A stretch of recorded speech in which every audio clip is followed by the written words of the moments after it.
বিজ্ঞানীরা NASA, ESA ইত্যাদি মিশনের হিসাবে বলেছেন পর্যবেক্ষণযোগ্য, অর্থাৎ যতটুকু জানা গেছে মহাবিশ্বে প্রায় 2 ট্রিলিয়ন গ্যালাক্সি আছে, প্রতিটিতে কোটি কোটি তারা আছে। এগুলি হলো বিজ্ঞানীরা যা জানতে পেরেছেন। এই বিশাল মহাবিশ্ব তৈরি করা যে আল্লাহর কাজ, তার শক্তি কতটা অসীম একটু ভেবে দেখুন। মহাবিশ্বে প্রতিটি পরমাণু, প্রতিটি তারা, প্রতিটি গ্যালাক্সি সবকিছুর নিয়ম সূত্র দিয়ে চলে। গ্র্যাভিটি, থার্মোডাইনামিক্স, কোয়ান্টাম মেকানিক্স, এগুলো এত নিখুঁত যে একটা ছোট পরিবর্তন হলে পুরো মহাবিশ্ব ভেঙে পড়তো। একটি তুলনা করা যাক, আমাদের অস্তিত্ব এই মহাবিশ্বের তুলনায় কতটা ক্ষুদ্র তা একটি সহজ উদাহরণ দিয়ে বোঝা সম্ভব।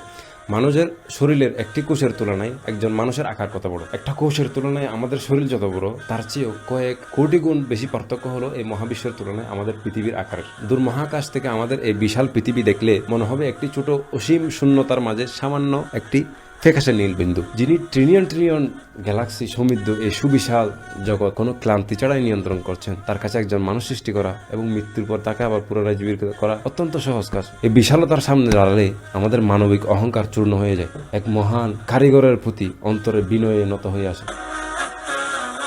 বিসমিল্লাহ ওয়াসসালাতু ওয়াসসালামু আলা রাসূলিল্লাহ ওয়া আলা আলিহি ওয়া আসহাবিহি আজমাইন। পূর্বে আমরা শব্দের ধারাবাহিকতা নিয়ে কথা বলেছিলাম, মানে শব্দ এদিক সেদিক কোনটা কোথায় বসবে এগুলো নিয়ে কথা বলেছিলাম। এখন আমরা বাক্য নিয়ে কথা বলবো, শব্দ নিয়ে না, বাক্য নিয়ে কথা বলবো। তো এখানে আল্লাহ তাআলা বলেন সূরা আন-নামের 102 নম্বর আয়াত, যালিকুমুল্লাহু রাব্বুকুম লা ইলাহা ইল্লা হুয়া, তিনি আল্লাহ যিনি তোমাদের প্রতিপালক, তিনি ছাড়া কোনো মাবুদ হতেই পারে না। খালিকু কুল্লি শাই, তিনি যাবতীয় বস্তুর সবকিছুর স্রষ্টা, সবকিছু তিনিই তৈরি করেছেন। যালিকুমুল্লাহু রাব্বুকুম লা ইলাহা ইল্লা হুয়া, তিনি আল্লাহ যিনি তোমাদের প্রতিপালক, তিনি ছাড়া কোনো মাবুদ হতেই পারে না। খালিকু কুল্লি শাই, তিনি যাবতীয় বস্তুর সবকিছুর স্রষ্টা, সবকিছু তিনি তৈরি করেছেন। এটা সূরা আন-নামের 102 নম্বর আয়াত। অন্য জায়গায় 40 নম্বর সূরা গাফির 62 নম্বর আয়াত, যালিকুমুল্লাহু রাব্বুকুম, তিনি আল্লাহ যিনি তোমাদের প্রতিপালক, খালিকু কুল্লি শাই, প্রতিটি জিনিসের স্রষ্টা, লা ইলাহা ইল্লা হুয়া, তিনি ছাড়া কোনো মাবুদ নেই। এখানে পরিবর্তন লক্ষ্য করেছেন।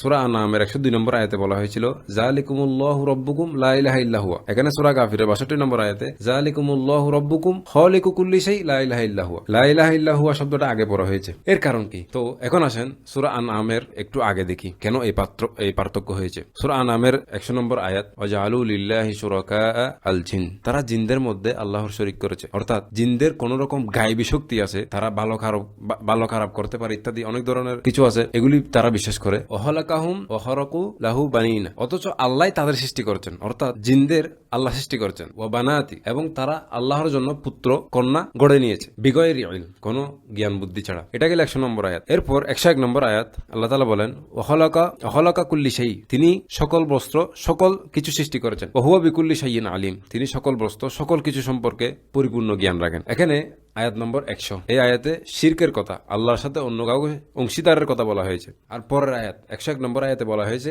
আল্লাহ সবকিছু সৃষ্টি করেছেন, সবকিছু সৃষ্টিকর্তা তিনি। তারপরের আয়াত যেটা আমরা পূর্বে বলেছিলাম 102 নম্বর আয়াতে ধারাবাহিকতা রক্ষা করে বলা হয়েছে যালিকুমুল্লাহু রাব্বুকুম লা ইলাহা ইল্লা হুয়া, তিনি আল্লাহ যিনি তোমাদের প্রতিপালক, তিনি ছাড়া কোনো মাবুদ নেই। লা ইলাহা ইল্লা হুয়া, এটা কিসের উত্তর? এটা শিরকের উত্তর। অর্থাৎ 100 নম্বর আয়াতে তারা জিনদের মধ্যে আল্লাহর শরীক করেছে, তার উত্তর দেওয়া হয়েছে লা ইলাহা ইল্লা হুয়া। তারপর প্রত্যেক জিনিসের সৃষ্টি করার বিষয়ে কি বলা হয়েছিল, যেভাবে উপর বলা হয়েছে 101 নম্বর আয়াত, ওয়াখালাকা কুল্লি শাই, তিনি সকল বস্তু সকল কিছু সৃষ্টি করেছেন। একইভাবে এখানে বলা হচ্ছে খালিকু কুল্লি শাই। এভাবে ওই দুইটি আয়াতের সারমর্ম স্পষ্ট করা হচ্ছে এই আয়াতে। তারপরে পূর্বের মতোই দেখেন, আমরা পূর্বে বলেছি সূরা গাফিরের 62 নম্বর আয়াত, যালিকুমুল্লাহু রাব্বুকুম খালিকু কুল্লি শাই লা ইলাহা ইল্লা হুয়া। এখানে লা ইলাহা ইল্লা হুয়াটা পরে আসছে, এর কারণ কি? এই আয়াতের এটা হলো 62 নম্বর আয়াত, এর কয়েক আয়াত আগে অর্থাৎ সূরা গাফিরের 57 নম্বর আয়াতে প্রথমে আল্লাহ তাআলা বলেন লাখালকুস সামাওয়াতি ওয়াল আরদ আকবারু মিন খালকিন নাস, আসমান ও জমিন বানানো মানুষ বানানোর চেয়ে কঠিন নাকি? অর্থাৎ তুমি যদি ভাবছো মানুষ কিভাবে তৈরি করা হলো, তাদের কিভাবে আবার পুনরায় জীবিত করা হবে, তাহলে একটু ভাবো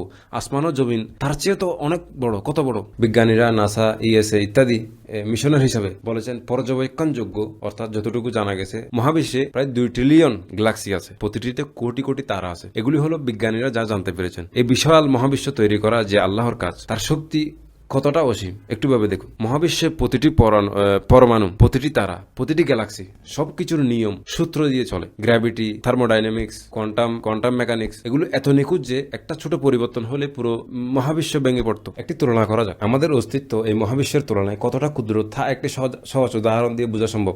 মানুষের শরীরের একটি কোষের তুলনায় একজন মানুষের আকার কত বড়, একটা কোষের তুলনায় আমাদের শরীর যত বড়, তার চেয়েও কয়েক কোটি গুণ বেশি পার্থক্য হলো এই মহাবিশ্বের তুলনায় আমাদের পৃথিবীর আকারের। দূর মহাকাশ থেকে আমাদের এই বিশাল পৃথিবী দেখলে মনে হবে একটি ছোট অসীম শূন্যতার মাঝে সামান্য একটি ফ্যাকাশে নীল বিন্দু। যিনি ট্রিলিয়ন ট্রিলিয়ন গ্যালাক্সি সমৃদ্ধ এই সুবিশাল জগৎ কোনো ক্লান্তি ছাড়াই নিয়ন্ত্রণ করছেন, তার কাছে একজন মানুষ সৃষ্টি করা এবং মৃত্যুর পর তাকে আবার পুনরায় জীবিত করা অত্যন্ত সহজ কাজ। এই বিশালতার সামনে দাঁড়ালে আমাদের মানবিক অহংকার চূর্ণ হয়ে যায়, এক মহান কারিগরের প্রতি অন্তরে বিনয়ে নত হয়ে আসে। তো লাহলকুস সামাওয়াতি ওয়াল আরদ আকবারু মিন খালকিন নাস, আসমান ও জমিন বানানো মানুষের বানানোর চেয়ে কঠিন তো না। তারপর বলেন 61 নম্বর আয়াত, ওয়ালাকিন্না আকসারান নাসি লা ইয়াশকুরুন, কিন্তু অধিকাংশ মানুষ শুকর আদায় করে না, অধিকাংশ মানুষ আল্লাহর শুকর কৃতজ্ঞতা আদায় করে না। আর এই শুকর না করার সম্পর্ক হলো শিরকের সাথে। যারা শুকর করে তারা হলো মুমিন, তার বিপরীত কি? তার বিপরীত হলো শিরক। এরপরে একই ক্রম অনুসারে একই সিকুয়েন্স একই ধারাবাহিকতায় বলা হয়েছে তারপরের আয়াতে 62 নম্বর আয়াত, যেটা আমরা পুরো বলেছিলাম, যালিকুমুল্লাহু রাব্বুকুম খালিকু কুল্লি শাই লা ইলাহা ইল্লা হুয়া। কারণ 57 নম্বর আয়াতে বলা হয়েছে লাহলকুস সামাওয়াতি ওয়াল আরদ আকবারু মিন খালকিন নাস, আসমান ও জমিন বানানো মানুষ বানানোর চেয়ে বড় কাজ নাকি? তার উত্তরে বলা হচ্ছে যালিকুমুল্লাহু রাব্বুকুম খালিকু কুল্লি শাই। এবং 61 নম্বর আয়াতে বলা হয়েছে ওয়ালাকিন্না আকসারান নাসি লা ইয়াশকুরুন, অধিকাংশ লোক শুকর আদায় করে না, অধিকাংশ মানুষ আল্লাহর শুকর কৃতজ্ঞতা আদায় করে না। তার উত্তরে বলা হচ্ছে লা ইলাহা ইল্লা হুয়া খালিকু, আসমান ও জমিন বানানো, লা ইলাহা ইল্লা হুয়া, লা ইলাহা ইল্লা হুয়া দিয়ে শিরকের উত্তর। এবং তারপরে শুকরের কথা বলা হয়েছে, শুকরের এক অর্থ কি? ঈমান আনা। যে শিরক করে এটা কি এক হিসেবে সে শুকরিয়া আদায় করতেছে না, এই শুকরিয়া আদায় না করাটা কি শিরকের বিপরীত। সুবহানাল্লাহ। কোরআনের কোনো একটা শব্দ আগে আসলে তারও কারণ আছে, কোনো একটা শব্দ পরে আসলে তারও কারণ আছে। তো আজকে এতটুকুই থাক, আগামীতে আর আলোচনা হবে ইনশাআল্লাহ। আসসালামু আলাইকুম।